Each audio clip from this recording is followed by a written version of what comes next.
In the heart of the ancient kingdom, beneath the shadow of towering mountains, a single vow was made, one that would echo through the ages, binding not just a man, but his entire bloodline, to a fate they could not escape. It was the eve of the great harvest festival, a time when the gods themselves were said to walk among mortals. The village gathered at the temple, a place where the air hummed with the weight of history. And it was there that Kalen stood, his heart racing as the elders surrounded him, their faces carved with solemnity. Before him, the sacred flame flickered, a flame that had burned for centuries, untouched by time. The gods had given Kalen a choice, a promise made to them in exchange for the prosperity of his people. The price was steep, one generation's life for another's success. His father had sworn this vow, and his grandfather before him, and now it was his turn to continue the legacy, or break it forever. The flames crackled as Kalen knelt, his voice trembling as he spoke the words. I swear before the gods, and all who hear me, that my blood will honor this oath, binding my kin to its fate. But as the words left his lips, a shadow fell over him. The ground trembled, and the wind howled as if warning him of the consequences. Was the sacrifice too much?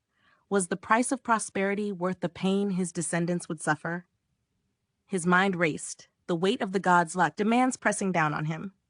Years passed, and the kingdom flourished. The crops grew tall, the people thrived, and Kalen's name was whispered in reverence. But as the years slipped by, the weight of the oath grew heavier. His children were born, and each one in turn was bound to the same promise.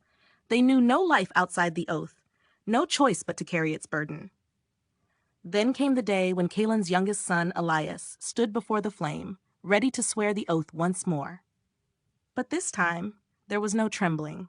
There was no fear.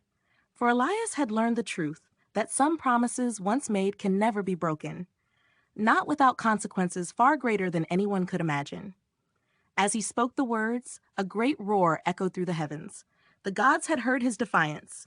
The earth split, the sky darkened, and in that moment the true cost of the vow was revealed. Generations had borne the weight of the promise. Now, Kalen's bloodline was forever entwined with the gods' will, bound to a fate neither mortal nor divine could escape. In the end, it was not the gods who had won. It was the vow itself, a promise that would echo for eternity. If this story resonated with you, don't forget to like, share, and subscribe. Leave a comment below and help the channel grow.